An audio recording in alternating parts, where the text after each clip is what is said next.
माहूर तालुक्यातील आदिवासी भागातील अंगणवाड्यांमधून गरोदर माता आणि 3 ते 6 वर्षापर्यंतची बालके यांची प्रतिकारशक्ती कमी असते, यासाठी त्यांना पौष्टिक आहार देणे गरजेचे असते।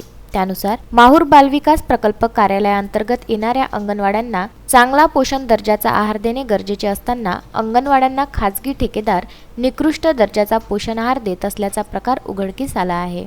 महाराष्ट्र राज्य सरकारच्या महिला व बालविकास विभाग आयुक्तालय तसेच एकात्मिक बालविकास सेवा योजनेअंतर्गत बालकांमधील कुपोषणाचे प्रमाण कमी व्हावे व गर्भवती मातांना विविध पोषक घटक मिळावेत, तसेच स्तनदा मातांना बाळंतपणानंतर योग्य आहार मिळावा यासाठी एकात्मिक बालविकास सेवा योजनेअंतर्गत गावे वाड्या वस्त्यांवरील अंगणवाड्यांना सरकारच्या वतीने सकस पोषण आहार दिला जातो।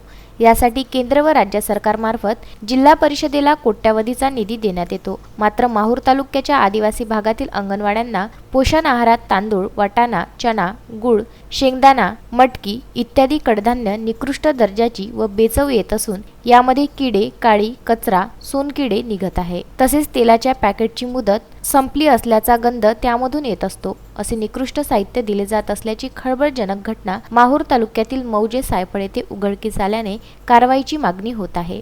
3 ते 6 वर्षाच्या मुलांचा जे शासनाने खाद्यपुरवठा दिलेला आहे, जो खाद्यपुरवठा उरलेला आहे तो आम्ही सिलेक्टला या महिन्यात वाटप केलेला आहे। शासनाने दिलेला माल जो उरलेला होता तो आम्ही लाभार्थ्यांना वाटतो। ये जो अभी आंगनवाड़ी में हमारा माल वाटप हुआ वो बिल्कुल जो है तो खाने काबिल भी नहीं है और जो एकदम खराब दर्जे का माल है। और वो हमको जो बालवाड़ी आंगनवाड़ी में जो वाटप किया, अब इसके ज़रिए से जो है तो हम आपके माध्यम से जो है तो हमारे आवाज़ आप तक पहुँचाना चाहते हैं और जो है सो ये साहब लागू प्राप्त जो है कुछ कार्रवाई करना, इसलिए हम आपको इसकी तक्रार करते हैं। तसेच ठेकेदाराने या साहित्याचा पुरवठा दर महिन्याला करणे आवश्यक असताना 3 महिन्यांचा एकदाच पोषण आहार संबंधित अंगणवाड्यांना देऊन निघून जातो। यात पोषण आहार कमी पडला तर अनेक बालकाला या आहारापासून वंचित राहावं लागत असल्याने या आहाराला भ्रष्टाचाराची कीड लागली असेल का, असा प्रश्न तालुक्यातील नागरिकांना पडला आहे। बालकांना आहार देताना त्यातील पौष्टिकता प्रयोगशाळेमार्फत तपासणी करून देणे बंधनकारक असताना खाजगी पुरवठादारांकडून हा नियम धाब्यावर बसून निकृष्ट दर्जाचा आहार पुरवठा केला जात असल्याने आलेल्या पोषण आहारावरून दिसून येते।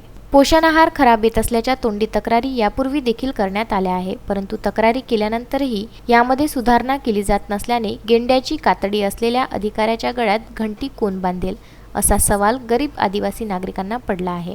विदर्भ न्यूज करिता वाई बाजार येथून कार्तिक बेहरे व अनवर खिच्ची।